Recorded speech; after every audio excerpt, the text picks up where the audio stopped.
From the shores of Frederick Sound in Petersburg, Alaska, this is Frederick Soundings.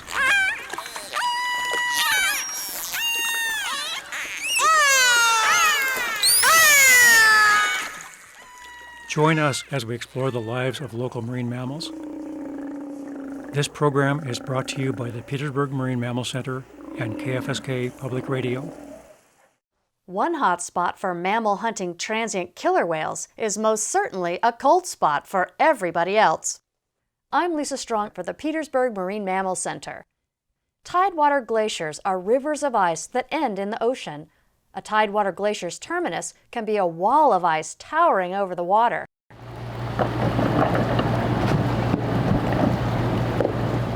Calving ice cracks and tumbles off the face, or shoots up from below the ocean's surface, creating a flotilla of icebergs in the water around it.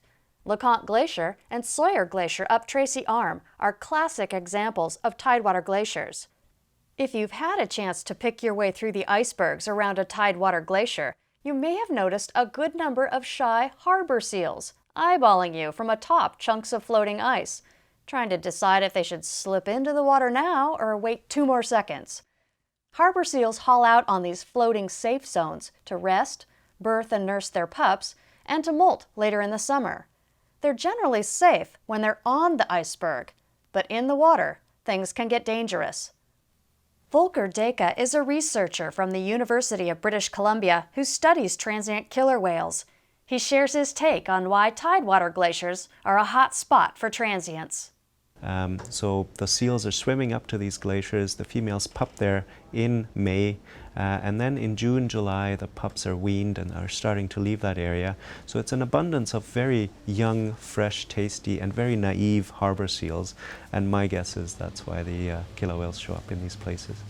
You may also catch an occasional glimpse of transients closer to home, in the Wrangell Narrows, but for entirely different reasons. It's a shortcut to travel north and south. If the animals want to avoid any of the narrow passes, they have to go all the way around Kuyu Island, Cape Decision, which is a huge detour. So it's quite normal that the animals should choose these shortcuts. Certainly the boaters do it, and the killer whales have probably been doing it for much, much longer.